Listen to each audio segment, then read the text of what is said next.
Hello students, মই ৰিহান আৰু তোমালোকক আজি মই এটা বহুত ইম্পৰ্টেন্ট ভাব বহলা লিখা দিব ওলাই আছো যেটো তোমালোকৰ এক্সামত প্ৰায় অহা দেখা যায় ভাব বহলাটোৰ লিখাৰ নাম হ'ল জিমুলা বাৰহেতাৰ দুপাততে চিন মই ইয়াৰ আগতে মোৰ চেনেলত আৰু বহুতো ভাব বহলা লিখাৰ ভিডিও আপলোড কৰি থৈছো ডেসক্ৰিপচনত লিংক দি দিম তোমালোকে গৈ চাব পাৰা বা কাবাক যদি ইম্পৰ্টেন্ট ৰচনাও লাগে তাৰ বাবেও ভিডিও আপলোড কৰি দিছো ডেসক্ৰিপচনত লিংক থাকিব চাব পাৰা লগতে ডেসক্ৰিপচনত মোৰ WhatsApp আৰু Instagram চেনেলৰ লিংক থাকিব গৈ পেলা ফলো কৰি দিবা বুলি আশা কৰিলো আজি এই ভাব বহলা লিখাটো তোমালোকে চাই লোৱা আৰু জনে বুজি নাপোৱা ভাব বহলা লিখাটো মই লাষ্টত বুজাই দিম তোমালোকক ঠিক আছে তাকি তোমালোকৰ মুখস্থ কৰিবলৈ সুবিধা হয় উত্তৰ তোমালোকে এনেকৈ লিখিবা মূলা শাক দুপতীয়া পুলি হওতেই শাকডাল কেনে হ'ব তাক বুজিব পাৰি পুলিবোৰ তেজাল লহপহিয়া হলে শাকডৰা ভাল হ'ব প্ৰবচনটিত মূলা শাকক এটা পতণ্ডৰ হিচাপেহে লোৱা হৈছে ইয়াত মূলা শাকৰ দুপতীয়া পুলিটো সকলো বস্তুৰে সৰু অৱস্থাৰ প্ৰতিনিধি স্বৰূপ বিশেষকৈ মানুহৰ ক্ষেত্ৰত এই নিৰ্দেশ কৰা হৈছে বিশেষ এটি শিশু দেখিলে সেই শিশুৰ ভৱিষ্যতৰ কথা উপলব্ধি কৰিব পাৰি শিশু এটিৰ শাৰীৰিক গঢ়গতি আৰু তাৰ আচৰণ দেখি তাৰ উজ্জ্বল ভৱিষ্যতৰ ইংগিত পাব পাৰি সেইদৰে কোনো ঘটনা বা পৰিস্থিতিৰ আৰম্ভণি চাই তাৰ পৰিণতি উপলব্ধি কৰিব পাৰি এটো আছিল ভাব বহলা লিখাটোত মই এটা শব্দ ব্যৱহাৰ কৰিছো পতন্তৰ এই পতন্তৰ মানে কি পতন্তৰ মানে হ'ল উপমা বা তুলনা ঠিক আছে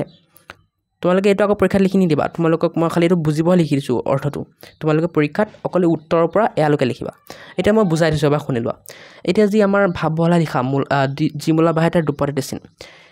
এই ভাব বহলা লিখাটো তোমালোকে এনেকৈ বুজি লোৱা যাতে তোমালোকৰ মুখস্থ কৰিবলৈ সুবিধা হয়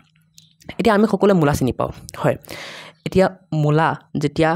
সৰু হৈ থাকে মূলা গছ যেতিয়া সৰু হৈ থাকে তেতিয়া যেতিয়া তাৰ দুটা পাত ওলায় ফাৰ্ষ্টে দুটা পাতহে ওলাব একেবাৰেতো ডাঙৰ হৈ নাযায় হয় যদি সেই দুটা পাত যদি পুৰা তেজাল লহপহিয়া হয় আমি কি কম যে মূলাটো ডাঙৰ হ'লে ভাল হ'ব আৰু যদি পুৰা একদম গেলা পচা হয় তেতিয়া আমি কি কম যে মূলাটো বা মূলা শাকটো ডাঙৰ হ'লে ইমান ভাল নহ'ব তেনেকৈ ঠিক আমি মানুহৰ ক্ষেত্ৰতো একে কথা ক'ব পাৰোঁ যদি আমি এটা শিশুক চাওঁ আৰু তেওঁৰ মানে আচৰণ তেওঁৰ গাৰ গতি এইবোৰ চাওঁ তেতিয়া আমি ক'ব পাৰিম শিশুটো ডাঙৰ হ'লে কেনেকুৱা হ'ব ভাল হ'ব নে বেয়া হ'ব কিমান উন্নতি কৰিব ইত্যাদি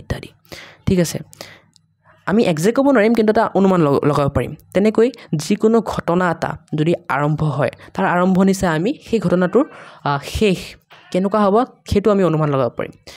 এই অৰ্থতে আমাৰ কি হৈছে এই কথাটো কোৱা হয় জিমুলা বাৰহেতাৰ দুপাততে চিন গতিকে আশা কৰোঁ বুজি পালা এইখিনি আছিলে ভাব বহলা লিখাটো যদি ভাল লাগিল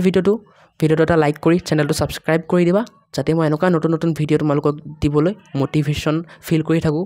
লগতে কমেন্টত তোমালোকৰ ৰায়টো দি দিবা কেনেকুৱা লাগিল ভিডিওটো সো আজিলৈ বাই জয় হিন্দ জয় অসম